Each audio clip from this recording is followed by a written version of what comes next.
September 1942. A British aircraft is flying low over occupied France. Inside the dark cabin, a woman checks her parachute for the final time. She isn't wearing a military uniform. She isn't carrying a weapon that could save her if she is captured. And she isn't going into France to fight on a battlefield. She is going there to disappear. Below her, German soldiers control the roads. Police patrol the towns. Informers watch their neighbors. And somewhere in the darkness, the Gestapo is hunting for people exactly like her. The aircraft slows. The rear door opens. Cold night air tears through the cabin. The woman steps forward. 1 second later, she is falling through the darkness toward enemy territory. She knows that if her parachute opens too late, she dies. If it opens too early, someone on the ground may see her. And if the Germans find her after she lands, her British training could become a death sentence. But she has been given a mission that requires something even more dangerous than courage. She must build a secret network inside France. Find people she can trust. Prepare hidden landing grounds. Receive weapons from Allied aircraft. And help turn ordinary French civilians into a resistance force capable of striking the German occupation from within. The strangest part? She wasn't supposed to be a soldier at all. Before the war, she had lived between Mauritius, France, and Britain's upper-class social world. Nothing about her life suggested that one night she would be jumping out of a British aircraft into Nazi territory. Yet now, there was no turning back. Because the woman disappearing beneath that parachute was about to become one of Britain's most remarkable female agents in occupied France. Her name was Lise de Baissac, and before the Germans even knew she existed, she was already inside their territory. The woman standing on that road knows that the first few minutes may decide whether she lives or dies. The parachute is behind her now. The aircraft is already disappearing into the darkness. There is no British uniform to identify her. No military convoy waiting nearby. No safe house marked on a map. Just a small bag, a false identity, and a country controlled by an enemy army. Lise de Baissac listens. Nothing. Then, somewhere in the distance, she hears an engine. She moves away from the open road and disappears into the darkness. This is the first lesson of her new life. Never be where people expect you to be. Lise has entered France with a mission that is far more complicated than simply carrying messages. She has to build a network. That means finding people willing to risk everything for the Allies, establishing safe houses, identifying places where aircraft can land or supplies can be dropped, and creating a communication system linking the French resistance to London. And she has to do it without allowing anyone to understand the entire picture. That is how underground networks survive. One person knows a name. Another knows an address. Someone else knows where a package will appear. Almost nobody knows how all the pieces fit together. Lise understands this because the people she is about to work with are living under extraordinary pressure. France has been occupied since 1940. German troops are everywhere. Travel is restricted. Food is controlled. Information is watched. And suspicion has become part of everyday life. A stranger asking too many questions can attract attention. A neighbor can become an informer. A careless conversation can bring soldiers to a doorstep before sunrise. Lise therefore needs something more valuable than courage. She needs credibility. Her appearance helps. She does not look like the stereotype of a secret agent. There is no obvious military bearing. No dramatic disguise. She can move through civilian society without immediately announcing that she belongs to an underground organization. But the real challenge is psychological. Every person she meets has to be judged. Can this man be trusted? Is this woman frightened enough to betray someone? Who is genuinely committed? Who might be working for the Germans? And who is simply trying to survive? Lise begins building contacts around Poitiers. Her work becomes known within the British system under the codename Odile, while the network she is helping establish becomes associated with the name Monkey Puzzle. Her first objective is communication. London needs information from the ground. Without reliable communication, Britain is effectively fighting blind. A radio operator becomes essential, but radio transmissions are dangerous. German counterintelligence teams are actively hunting clandestine wireless operators. A transmission can reveal far more than a message. It can reveal a location. And once the Germans locate the transmitter, they may discover the people protecting it. So every broadcast becomes a gamble. Lise has to think several moves ahead. Where can the operator work? Where can equipment be hidden? How quickly can a message be transmitted? What happens if someone comes to the door? And what happens if the Germans arrive while the radio is still operating? The answers cannot be theoretical. They have to work in the real world. Meanwhile, Lise begins another part of her mission. She searches for potential landing grounds. At first glance, the fields are nothing special. But to the SOE, a suitable field can become a secret airport. An aircraft can arrive at night. A signal can guide the pilot. Supplies can be unloaded. Weapons can disappear into waiting hands. Then the aircraft can vanish before anyone nearby realizes what happened. The danger is obvious. One mistake could expose the entire operation. A light in the wrong place. A person standing where nobody should be standing. A German patrol arriving unexpectedly. Or an informant noticing that certain people seem to gather in the same area after dark. Lise knows that the Germans do not need to understand the whole network.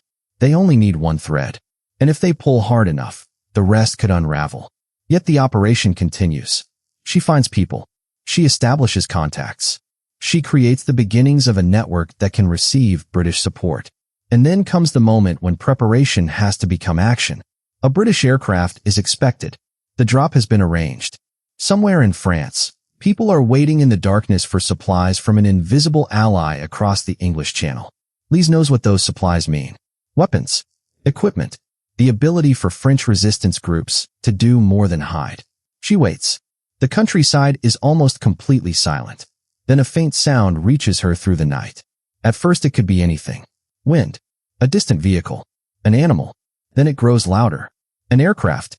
Lise looks upward. Somewhere above the darkness, Britain has finally answered. The first operation is underway. But Lise does not yet know that the success of this mission will create a new problem. The more effective her network becomes, the more valuable it becomes to the Germans. And sooner or later, someone will notice. The aircraft is now directly above them. Lise watches the dark silhouette move across the clouds. For a moment, nobody speaks. Everyone knows what comes next. A small signal is given. The field suddenly comes alive. Men move quickly toward the marked area, keeping their movements controlled and deliberate. The aircraft circles once. Then again. Lise keeps her eyes on the sky. The engine grows louder. And suddenly, several containers drop from the aircraft. They fall through the darkness beneath small parachutes. The resistance members rush forward. There is no celebration, no shouting, no wasted movement. Every second matters. The containers contain weapons, ammunition, radio equipment, medical supplies, and other material that can help the French resistance become more effective. Lise watches as the supplies are dragged away from the open field. Within minutes, the landing ground looks almost untouched. That is exactly how it must be. The aircraft disappears into the night. The countryside becomes silent again. But the operation has changed something. Lise's network now has access to resources from Britain. And that means the work can expand.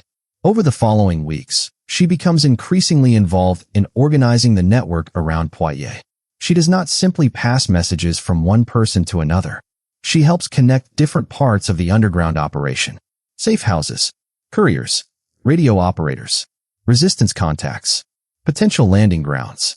Every part has to function without exposing the others. The network is built like a chain. If one link breaks, everyone is in danger. Lise understands that communication is one of the greatest risks. The wireless operator may have only minutes to transmit a message. German radio detection teams are constantly searching for illegal transmissions. A radio signal that lasts too long can become a trail leading directly to a hidden room. So the operator works quickly. The transmitter is switched on. The message is sent. And then the equipment disappears again. Sometimes it is hidden beneath furniture. Sometimes inside a suitcase. Sometimes in a location that looks completely ordinary from the outside. The Germans are searching for spies. But Lise's greatest weapon is making herself look like someone who has nothing to hide. She moves through civilian life. She travels. She meets contacts. She changes locations. She observes everything around her. A German soldier on a street corner. A police vehicle parked outside a station. A stranger asking questions. A neighbor watching from a window. Every detail matters. Because Lise knows something the ordinary civilian does not. The occupation is not only controlled by soldiers. It is also controlled by information. And information can destroy a network. One careless person can reveal a safe house. One intercepted message can expose a courier. One captured radio operator can lead the Germans toward dozens of people. So trust becomes the most valuable currency in occupied France. Lise begins identifying people who are willing to take extraordinary risks. Some are motivated by patriotism. Others simply refuse to accept German occupation. Some want to help Britain. Some want to protect their families. Their reasons are different, but their danger is the same. Soon, the network becomes more organized. Messages begin moving through carefully selected couriers. Information travels from one contact to another. Supplies are moved away from landing areas before German patrols can investigate. Weapons are hidden. Radio equipment is relocated. And the network continues growing. But there is another problem. The Germans are becoming increasingly effective at hunting clandestine organizations. They are learning how resistance networks operate. They know that secret radio transmissions are important. They know that suspicious travel can indicate underground activity. They know that certain houses may be used as meeting points. And they know that somewhere inside France, British agents are helping organize the resistance. Lise therefore has to think beyond the next mission. She has to think about what happens if someone is arrested. What happens if a courier disappears?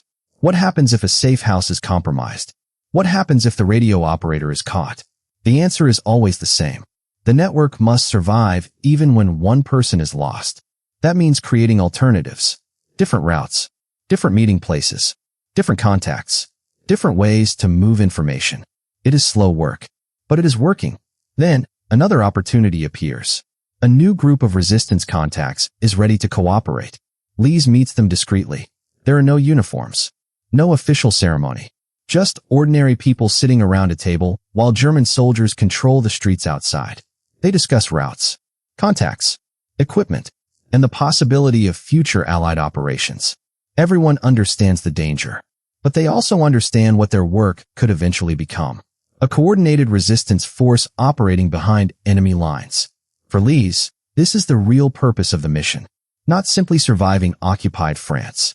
Not simply delivering messages. Building something that can continue without her. And as the months pass, her reputation inside the underground network grows. People begin to recognize her reliability, her calmness, her ability to organize, her ability to make decisions when everyone else is afraid. But success creates its own danger. The larger the network becomes, the more chances there are for someone to make a mistake.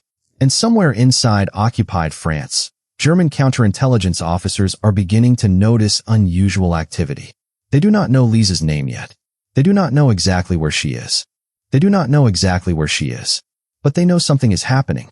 Illegal radio transmissions are appearing. Supplies are moving. Resistance groups are becoming more organized. Someone is connecting them. The Germans begin looking for that person. Meanwhile, Lise continues working. She has no idea how close the danger is becoming. One evening, she receives information that makes her stop. A contact has disappeared. No message. No explanation. No warning. Just silence. Lise looks at the empty chair in the safe house. For the first time, the possibility becomes impossible to ignore. Someone may have been captured. Or worse, someone may have talked. And if that is true, the Germans may already be pulling on the first thread of her network. Lise realizes she has only one choice. Move before they arrive. Because the next time someone knocks on the door, it may not be a resistance courier. It may be the Gestapo. The headlights are getting closer. Lise freezes. For a few seconds, she does nothing. She simply listens. A vehicle stops somewhere outside. Then comes the sound of footsteps. Not one person. Several. Lise looks toward the window. The silhouettes are still difficult to see through the curtains, but she already knows what they mean. Someone has found the house. She quickly gathers the most important documents and pushes them into her satchel. The radio equipment cannot be carried away. There is too much of it. So it has to disappear. Within seconds, the room begins to change. Papers are removed from the table. Maps are folded. The most dangerous documents are hidden. The radio is covered and pushed beneath ordinary household items. To anyone entering the room, it should look like nothing more than an ordinary French home. Another sound comes from outside. A door opening. Lise turns toward her contact. No one speaks. Then the footsteps stop. Silence. For one terrifying moment, they think the Germans are about to enter. But the footsteps move away. The vehicle starts again and disappears down the road. Lise waits. She does not move. 10 seconds. 20. 30. Only when the sound is completely gone does she finally breathe. But she understands what has happened. This was not a coincidence. Someone has been watching. The missing contact may have been arrested. And if the Germans have learned anything about the network, staying in the same place is too dangerous. The safe house must be abandoned. Immediately, Lise leaves through a secondary route and moves through the dark streets of the town. She does not know whether she is being followed. She cannot look behind her too often. That itself could attract attention. Instead, she watches reflections in windows. A passing bicycle. A distant car. A shadow moving at the end of a street. Every detail becomes a possible warning. She eventually reaches another safe location. But the danger does not disappear. The Germans are increasing their efforts against the French resistance. Radio operators are being hunted. Couriers are disappearing. Homes are being searched. People are questioned. The underground network is under pressure from every direction. And Lise knows that the only way to survive is to become even more disciplined. Contacts are separated. Meeting places are changed. Messages are shortened. Routes are altered. Nobody is allowed to know more than they need to know. The network becomes harder to see. But Lise's responsibilities continue to grow. She is not only organizing communications. She is helping prepare future operations. The Allies need intelligence. They need information about German movements. They need to know where troops are stationed, where vehicles are moving, which roads are being used, which railway lines are important, which locations could support future Allied operations. That information has to travel from France to Britain, and getting it there is dangerous. A message may begin with a resistance member watching a railway station.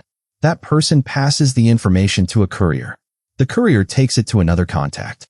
Eventually, it reaches a radio operator. The operator sends it across the channel. And somewhere in Britain, someone receives the message. A single piece of information has crossed an entire underground chain. But every person in that chain is a potential point of failure. Lise understands this better than almost anyone. Then another challenge appears. The network needs more people. Not soldiers. Ordinary civilians. Farmers. Shopkeepers. Railway workers. Clerks. People who can move through occupied France without attracting attention. But recruiting someone means taking a risk. A person may be brave but careless. Another may be loyal but frightened. Someone else may agree to help until the Germans threaten their family. There is no perfect choice. Lise has to judge people quickly, and sometimes she has to trust them with their lives. One evening, she meets a new contact inside a small house. The windows are covered. The lights are low. The conversation is quiet. The man across from her explains what he has observed near a railway line. German military traffic has increased. More trains are passing. More soldiers are arriving. Lise listens carefully. This information could be important. But she knows that collecting intelligence is only half the mission. The information must reach London. The following night, the radio operator prepares to transmit. The room is almost completely dark. The transmitter is switched on. A message is sent. Then another. The operator checks the time. The transmission must not continue too long. Every additional second increases the danger. Suddenly, a sound outside. Everyone stops. Footsteps. Someone is approaching the house. The radio operator looks at Lise. She immediately understands. The transmission must end. The equipment is switched off. The room falls silent. The footsteps reach the front door. A knock. Once. Then twice. Nobody moves. Another knock. Lise looks toward the radio. Then toward the door. If the Germans are outside, they may already know. But if they open the door, the entire network could begin collapsing. The knocking stops. A long silence follows. Then the footsteps move away. Lise waits again. Only after several minutes does anyone move. The message has been sent. But the warning is clear. The Germans are getting closer. And the pressure is beginning to affect everyone. People are becoming afraid. Some contacts want to stop. Others want to disappear. Lise refuses to let fear destroy the network. She reminds them that underground work has never been safe. The danger is the mission. And the mission is becoming more important every day. Then, one afternoon, Lise receives unexpected news. A resistance contact has obtained information about German security operations. Names, locations, searches, arrests. The German counterintelligence effort is becoming more organized. The network is no longer dealing with random patrols. It is dealing with a system. Lise studies the information carefully. One location appears repeatedly. A a place connected to several people in her network. She realizes something terrifying. The Germans may not be searching for isolated individuals anymore. They may be reconstructing the network itself. And if they succeed, they could reach everyone, including her. Lise closes the document. For the first time, she understands that survival will require more than hiding. She may have to move the entire operation. But moving a network is not like moving one person. Every radio, every contact, every safe house, every landing ground, every message route, everything has to change. And while Lise prepares to do exactly that, the Germans make their next move. A resistance courier disappears on the way to a meeting. Then another contact fails to arrive. And finally, a message reaches Lise that changes everything. Someone inside the network may have been compromised. The enemy is no longer outside the door. They may already be inside. The message remains in Lise's hand. She reads it again. Then once more. Someone inside the network may have been compromised. But there is no name. No explanation. Only enough information to make her understand that something is wrong. Lise looks around the room. For the first time, every familiar face becomes a question. Who can she still trust? She does not make a decision immediately. That would be dangerous. Instead, she begins checking the network quietly. One contact at a time. One location at a time. One message at a time. She changes meeting places without explaining why. She gives different information to different people. She watches what happens next. If the Germans suddenly appear at one location, she will know where the leak came from. It is an incredibly dangerous strategy, because testing a network can expose the very people she is trying to protect. Meanwhile, German security forces continue their search. The pressure increases. A resistance courier fails to arrive. Another safe house is abandoned. A radio operator suddenly stops transmitting. Nobody knows exactly what happened to him. The silence itself becomes frightening. Lise understands that the network is being squeezed from every direction. But she refuses to panic. Instead, she begins moving the most important parts of the operation. Documents are relocated. Radio equipment is transferred. Contacts are warned without being told the entire reason. New routes are established. Old routes are abandoned. The network begins changing shape. And then Lise receives another piece of information. A German security operation is planned near one of the locations connected to her network. The timing is too precise. Someone has definitely talked. Lise immediately realizes that waiting is no longer an option. She contacts several trusted people. They have to move. Tonight. No questions. No unnecessary luggage. No documents that could identify anyone else. The instructions travel quietly through the network. By nightfall, several people have already disappeared from their usual locations. One safe house becomes empty. Then another. A radio transmitter is moved before German agents can find it.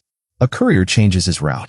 A family hides important equipment beneath ordinary household possessions. The network survives. But the danger is getting closer. Then comes the moment Lise has been trying to avoid. She arrives at a meeting point. Nobody is there. She waits. 5 minutes. 10. Still nothing. The contact who was supposed to meet her has vanished. Lise does not wait any longer. She leaves immediately. As she turns onto another street, she notices something. A man standing near a doorway. He is not looking directly at her, but he seems to be watching the street. Lise continues walking. She does not react. She turns a corner, then another. A few seconds later, she sees the same man reflected in a shop window. He is following her. Now she knows. The Germans are not simply searching randomly. They are watching people. Lise changes direction. She enters a crowded street. Passers-by surround her. She slows down, then stops near a shop window. The man disappears into the crowd. For several seconds, she waits. Nothing. Then she continues walking. She has escaped the immediate danger. But the encounter confirms what she feared. Her movements are being watched.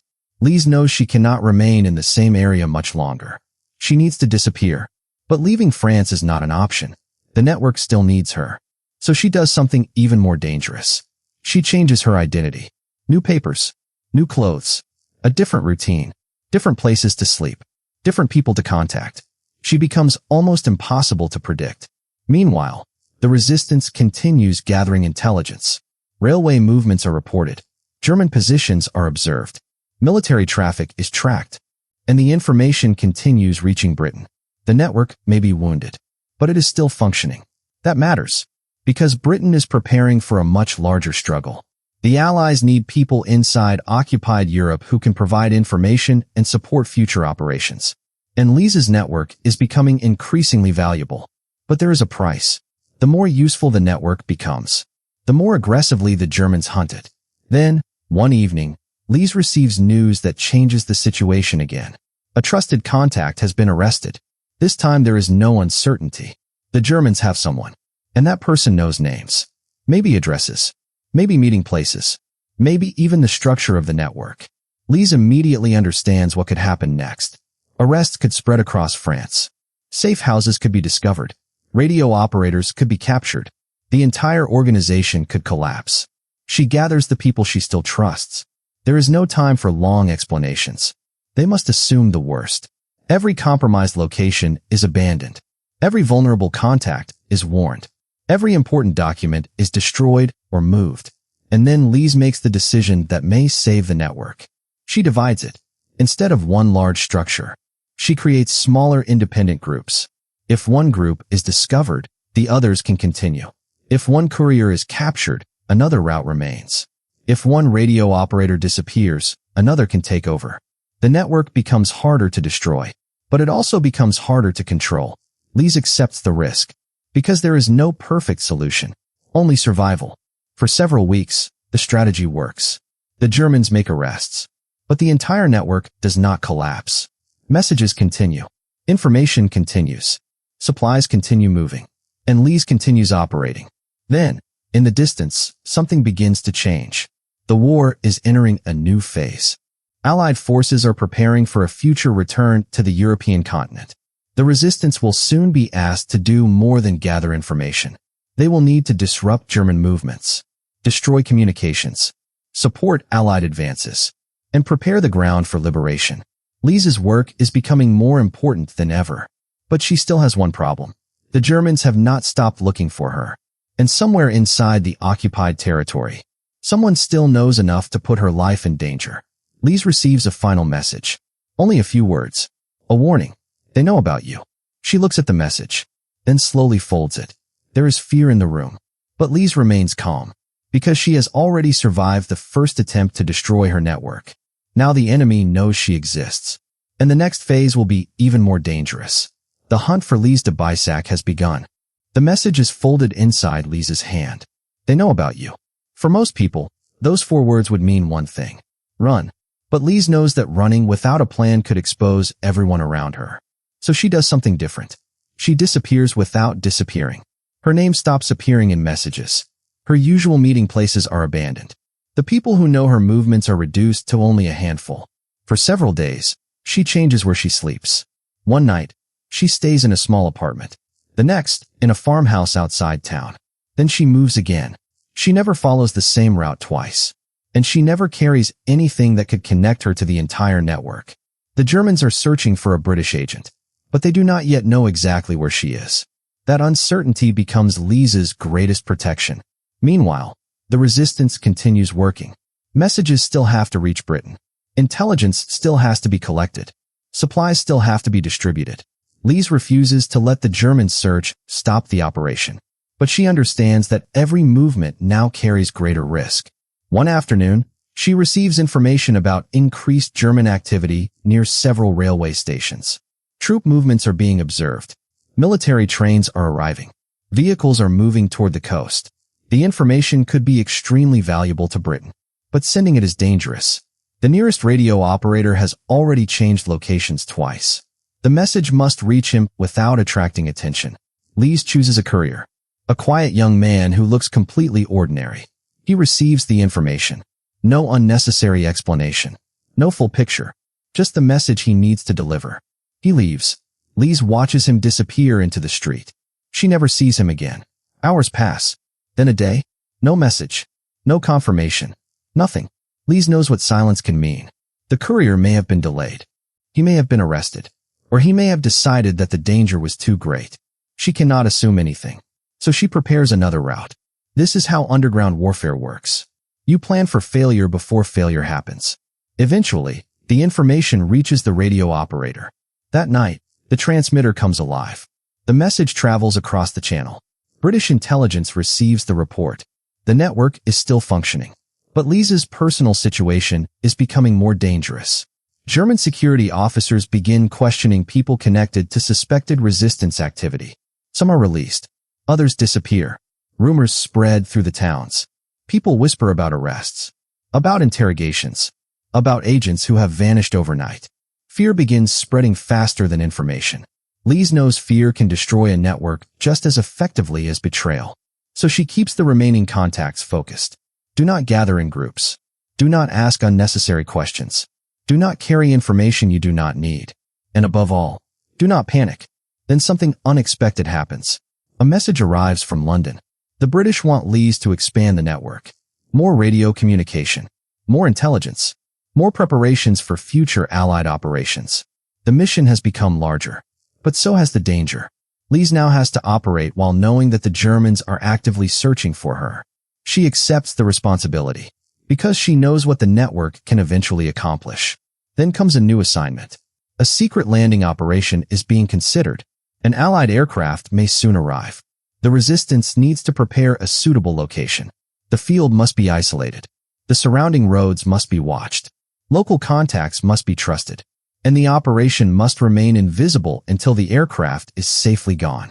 Lise travels to inspect the location. She walks through the field alone. At first, everything looks perfect. Flat ground.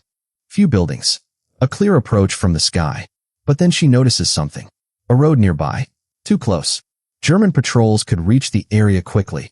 The location is rejected. Another field is chosen. This one is farther from the main roads. More difficult to reach. But safer. Preparations begin. The resistance marks the area secretly. Signals are arranged. People are assigned positions. Everyone knows that if the aircraft arrives, there may be only a few minutes to complete the operation. Then the night finally comes. The field is dark. The men wait. Lise stands near the edge of the landing area. She looks toward the sky. Nothing. 5 minutes. 10. Still nothing. Then, a distant engine. Everyone freezes. The sound grows louder. A British aircraft emerges from the darkness. The operation is beginning. But Lise notices something strange. There are lights on the road in the distance. A vehicle is approaching.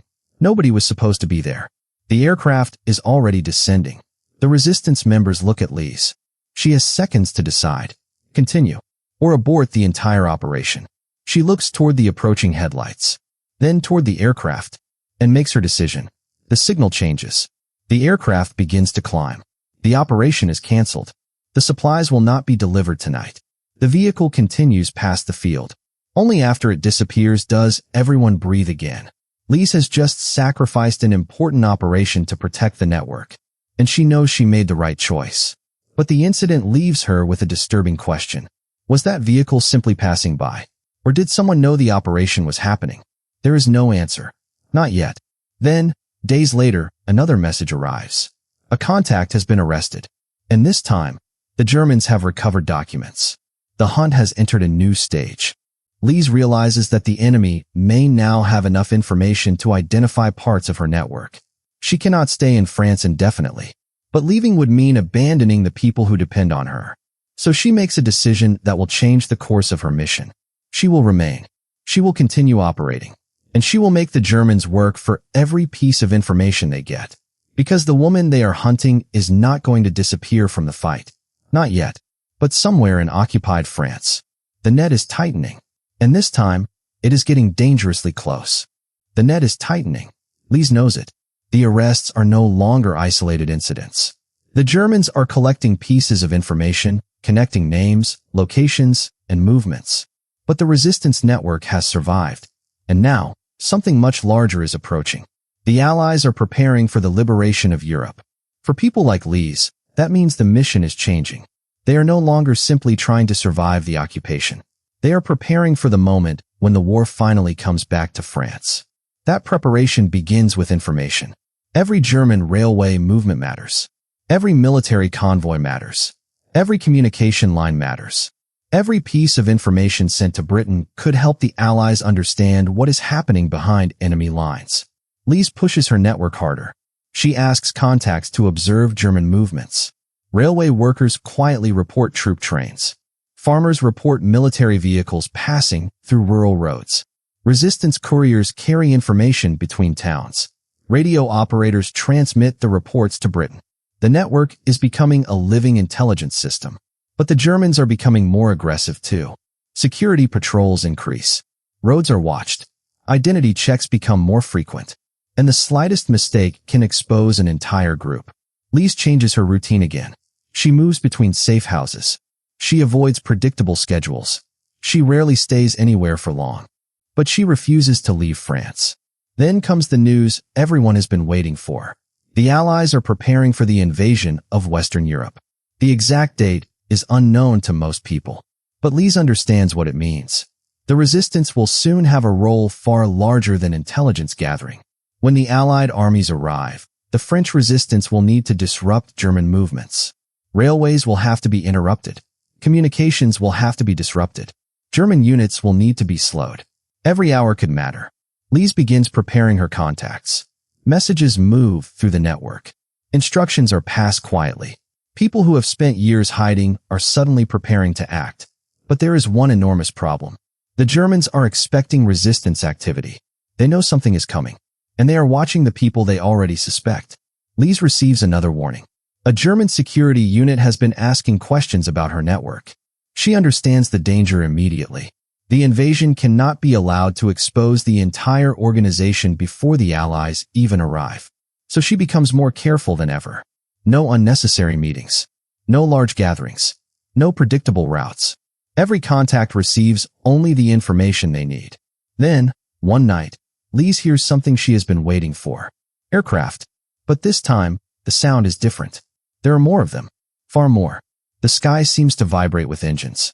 She steps outside and looks upward. The darkness is filled with aircraft moving toward the coast. The Allied invasion has begun. D-Day. Across Normandy, Allied forces are landing. And suddenly the French resistance has to act. Messages are transmitted. Railway targets are identified. German communications become vulnerable. Resistance groups begin carrying out coordinated actions. The occupation is beginning to crack. But Lise's own mission is still dangerous. She continues moving between contacts, passing information, and helping coordinate operations. The Germans are confused. Their communications are disrupted. Their movements are being watched. And behind them, resistance fighters are becoming increasingly active. For years, Lise has worked in silence. Now the work is finally having an effect. But liberation does not arrive instantly. German forces continue fighting. Towns remain occupied. People are still arrested. And resistance members are still being hunted. Then comes one of the most dangerous moments of the entire mission. Lise receives information that a German operation is targeting people connected to her network. She has very little time. Several contacts must disappear immediately. She sends the warning through the network. One message, then another, then another. People begin leaving their homes. Documents are destroyed. Radio equipment is moved. Safe houses are emptied. The Germans arrive, but find almost nothing. Lise has once again escaped them, and the network survives. Then, slowly, the impossible begins to happen. German troops begin withdrawing. Allied forces advance deeper into France. Resistance fighters appear openly in streets where they had spent years hiding. French flags begin appearing again. The atmosphere changes. Fear is slowly replaced by hope. Lise watches from a quiet street as French civilians gather around an Allied vehicle. For the first time in years, people are no longer whispering. They are cheering. The occupation is ending. But Lise knows the victory has come at a terrible cost. People she worked with have disappeared. Some were arrested. Some were killed. Others will never return home.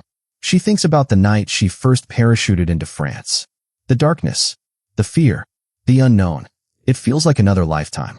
Now the same country is beginning to breathe again. But Lise's story is not finished. The war may be ending in France. Yet she still has one final journey ahead. And when the fighting finally stops, the world will begin to understand what women like Lise de Baissac actually did behind enemy lines. She had entered France alone. She had built a network under occupation. She had survived betrayal. She had escaped German surveillance. And she had remained there long enough to help prepare the way for liberation. But the question remains. What happened to the woman who had spent years living under a false identity? And what did she do when the war was finally over? The answer would come after liberation. When Lise de Baissac returned to a world that no longer looked anything like the one she had left behind. France is free. The streets that once belonged to occupying soldiers are now filled with Allied troops and cheering civilians. French flags hang from windows. People emerge from houses that had remained silent for years. For the first time since Lise entered France, she can walk through a town without pretending to be someone else. But liberation does not erase the past. Every street carries memories. Every safe house reminds her of people who never made it home. Every empty chair represents someone who disappeared during the occupation. Lise thinks about the network she built. The couriers, the radio operators, the farmers who opened their homes, the families who hid equipment, the strangers who became trusted allies. Many of them took enormous risks without ever knowing whether they would survive the war. Some did not. Lise did. But she knows survival was never hers alone. It depended on hundreds of ordinary people who decided that occupation did not mean surrender. As the war moves toward its final months, Lise's role begins to change. The secret work that once required false names and hidden rooms is becoming unnecessary. The Allied armies are advancing. German forces are retreating. The underground networks are gradually coming into the open, and Lise can finally remove the mask. The woman who had spent years living between identities can once again use her real name, Lise de Baissac. But her war is not over quite yet. She continues helping with intelligence and liaison work as the Allies move deeper into Europe. Then, in 1945, the war finally reaches its end. Germany surrenders. The conflict that had transformed her life is over. For millions of people, the news brings celebration. For Lise, it brings something more complicated. Silence. There is no mission to prepare. No radio transmission waiting. No German patrol to avoid. No coded message to deliver. For years, danger had been part of her daily routine. Now suddenly, there is nothing to run from. She returns to civilian life. But she is not the same woman who left it. The war has changed her. She has seen how quickly ordinary life can disappear. She has learned that courage does not always look dramatic.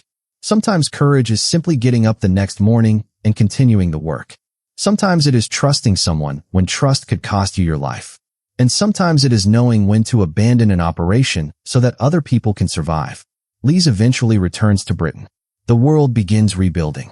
The extraordinary work of the resistance is gradually replaced by ordinary life. For a while, her story remains largely hidden. That is partly because secrecy had been necessary during the war. Agents did not advertise their work. Networks were built on silence. And people who survived often carried memories they rarely discussed. But eventually, the importance of what Lise accomplished becomes clearer. She had entered occupied France alone. She had helped build an underground network. She had established communications. She had helped organize landing grounds and supply operations. She had gathered intelligence. She had survived German surveillance. And she had continued working even when the network around her was being threatened. Most importantly, she had helped prove that resistance did not always begin with an army. Sometimes it began with one person willing to enter the darkness. Lise de Baissac was one of those people. Her story is also a reminder of the thousands of men and women whose names never became famous. They carried messages. They hid strangers. They opened doors. They risked their families. They listened for aircraft in the night. And they kept going. When Lise looks back on the war, there is no simple victory. There is pride. There is loss. There is relief. And there is the knowledge that history could have ended very differently. The woman who parachuted into France in 1942 had no guarantee that she would ever leave. She could have been captured. She could have been betrayed. She could have disappeared like so many others. But she survived. And when the war ended, she walked away from occupied France not as the frightened woman who had entered enemy territory, but as one of the women who had helped undermine the occupation from within. Her weapon had not been brute force. It had been intelligence, trust, discipline, courage, and the ability to remain invisible when the enemy was looking directly for her. Years later, the world would remember famous battles, generals, armies, tanks, aircraft, but wars are also won in places that never appear on battle maps, in quiet rooms, on dark roads, inside ordinary houses, and sometimes beneath the darkness of a September night, with a woman stepping out of an aircraft and into enemy territory. Her name was Lise de Baissac. She went into France to build a secret network. She stayed when the danger became unbearable, and she survived long enough to see the country she entered in darkness step back into the light.